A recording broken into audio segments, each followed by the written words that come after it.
Assalamualaikum warahmatullahi wabarakatuh. Kami dari kelompok 5. Di sini kami akan mempresentasikan tentang pergerakan nasional Myanmar dan perkembangan Myanmar dewasa ini. Awal dan faktor penyebab penggerakan nasional Myanmar. Taufik Abdullah 2001 mengemukakan bahwa penggerakan nasional adalah dorongan yang muncul dari bentuk nasionalisme masyarakat Indonesia yang senantiasa menjadi bagian integral dari sejarah politik, terutama pada konteks gerakan-gerakan nasionalisme pada masa sebelum kemerdekaan. Penggerakan nasional di Myanmar dimulai ketika tahun 1919. Ketika itu muncul Penggerakan rakyat Myanmar melawan Inggris dimulai dengan membentuk The General Council of Burmese Association, lalu menjalankan politik non-cooperation dengan Inggris. Mulai dari sinilah berkorbanlah semangat nasionalisme Myanmar anti-Inggris. Penggerakan rakyat Myanmar ada 4 diantaranya: The General Council of Burmese Association. Yang kedua ada My Ochit atau Partai Nasionalisme. Yang ketiga ada Shin Yeta atau Partai Rakyat Miskin. Dan yang keempat ada Dubama Asiaiwan atau Kita Bangsa Myanmar. Baik, di sini saya akan menjelaskan tentang intervensi militer dan pergerakan nasional Myanmar. Myanmar merupakan negara yang pernah dijajah oleh Jepang dan Inggris pada masa Perang Dunia Kedua. Diperkirakan Myanmar dijajah sekitar tahun 1885 oleh koloni. Lalu pada saat kependudukan Inggris di Myanmar, rakyat Myanmar yang dipimpin oleh Aung San melakukan perlawanan kepada Inggris dengan dibantu oleh Jepang dengan membentuk angkatan bersenjata yang bernama Burma Independent Army atau biasa disingkat BIA. Namun setelah Myanmar dan Jepang berhasil melakukan perlawanan terhadap Inggris, Jepang tetap berkuasa di Myanmar. Kemudian BIA dengan bantuan Anti-Fascist People Freedom atau AFPL melakukan perlawanan balik kepada Jepang dengan bantuan Inggris. Tetapi setelah berhasil melawan Jepang, Inggris kembali menguasai Myanmar. Tetapi kekuasaan Inggris ini tidak sekuat sebelumnya karena Inggris ini memiliki perjanjian dengan AFPL. Lalu setelah itu Myanmar menuntut kemerdekaannya terhadap Inggris, sehingga sekitar pada bulan April tahun 1947 dilakukan pemilihan parlementer pertama yang lalu dimenangkan oleh Aung San, dan lalu Inggris mengangkat Aung San sebagai Perdana Menteri. Tapi tidak lama setelah itu Aung San dan para pemimpin lainnya dibunuh sehingga kemerdekaan belum benar-benar bisa didapatkan oleh Myanmar. Lalu UNU naik jabatan yang tadinya sebagai wakil ketua AFPL menjadi Perdana Menteri karena ditunjuk oleh Inggris. Kemudian Myanmar merdeka dari Inggris sebagai sebuah negara pada tanggal 4 Januari 1948. Pada awal kemerdekaannya, UNU selaku presiden sibuk menghadapi ancaman dan tantangan dari gerakan dan pemberontakan berbagai etnis. Keadaan pemerintahan yang tidak terkendali mendorong UNU untuk menyerahkan pemerintahannya kepada tentara Ne Win.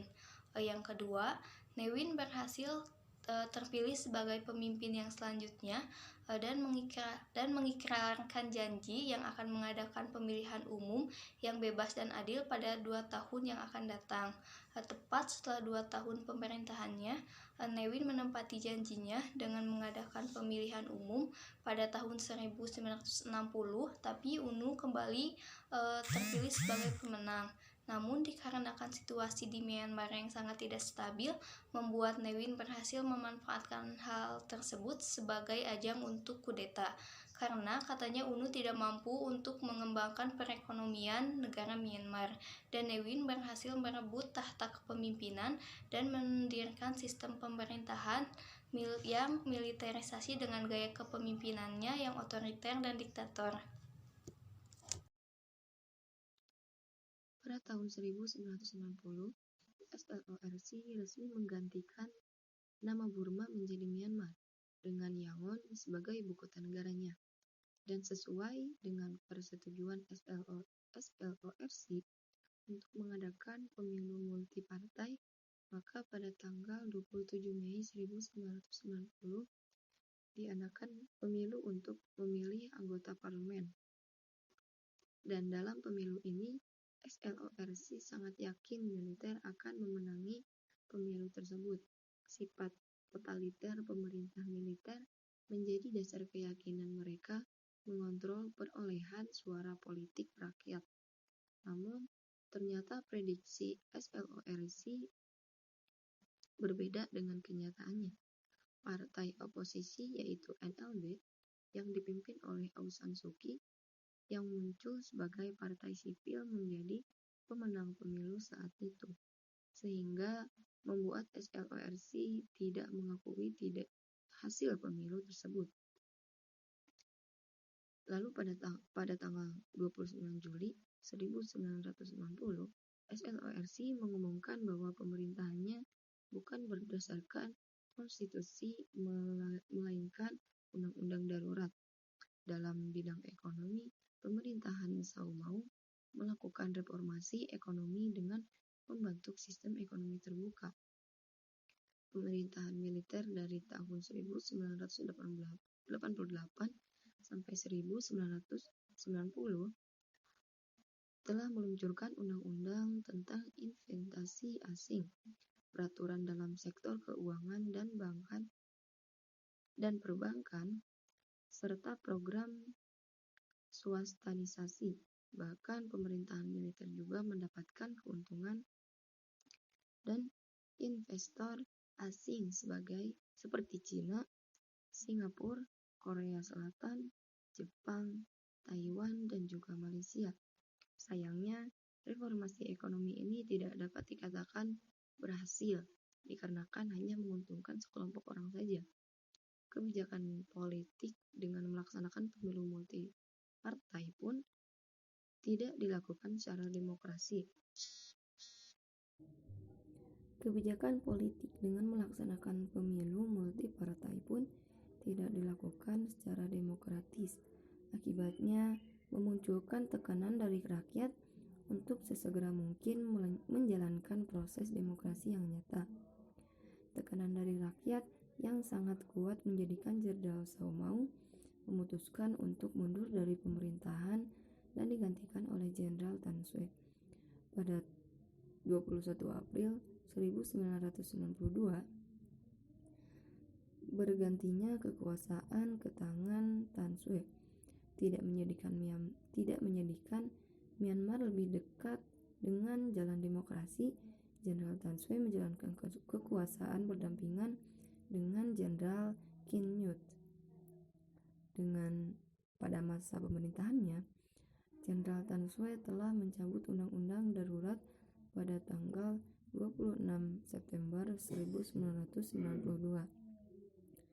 Lalu pada tanggal 15 November 1997, di bawah pemerintahan Jenderal Tan Swe, SLORC merubah nama menjadi Ekspedisi, namun tetap dengan karakteristik pemerintahan yang sama, yaitu otoriter dan totaliter. Penggantian ini ditunjukkan untuk menata kebijakan politik dan perekonomian guna mengejar ketertinggalan dari negara-negara lain, khususnya setelah Myanmar secara resmi diterima menjadi anggota penuh ASEAN, dengan tetap menjalankan kebijakan sebelumnya. Ekspedisi berusaha meningkatkan citra lain dengan membebaskan para tahanan politik yang dianggap tidak membahayakan keamanan nasional dan berjanji tidak akan memegang kekuasaan negara dalam jangka waktu lama, namun akan mengalihkan kekuasaan dengan pemerintahan setelah konstitusi baru terbentuk. Akan tetapi, hal tersebut hanya menjadikan janji kosong ekspedisi, karena nyatanya hingga peralihan kekuasaan kepada pemerintahan tak kunjung dilaksanakan. Melalui pernyataan ini, semakin menegaskan bahwa demokrasi di Myanmar berjalan lambat dan dominasi militer dalam pemerintahan akan semakin sulit dihilangkan. Pergerakan Nasional Myanmar atau pemerintah Ne Win berhasil merebut tahta kepemimpinan dari mendirikan sistem pemerintahan yang militerisasi dengan gaya kepemimpinannya yang otoriter dan diktator. Ne Win menerapkan beberapa kebijakan ekonomi dan politik negaranya seperti menghancurkan kekuasaan rakyat dan menutup media sebagai salah satu caranya untuk minimalisir yang dianggap akan mengancam kepemimpinannya. Kemudian, mengubah Myanmar menjadi negara sosialis pada tahun 1970 dengan menerapkan Burma Road to Socialist dan mendirikan partai baru yaitu Burma Socialist Program Party. Keadaan negara yang tidak stabil, masyarakat Myanmar melakukan demonstrasi dan peristiwa ini disebut tragedi 888 yang diperkirakan menewaskan 3.000 orang dan membuat Ne Win mengundurkan diri dari pemerintahannya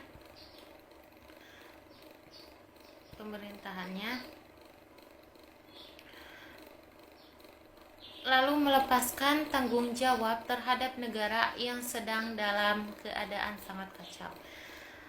Akan tetapi hal tersebut bukan menjadi akhir dari skenario rezim pemerintahan militer di Myanmar.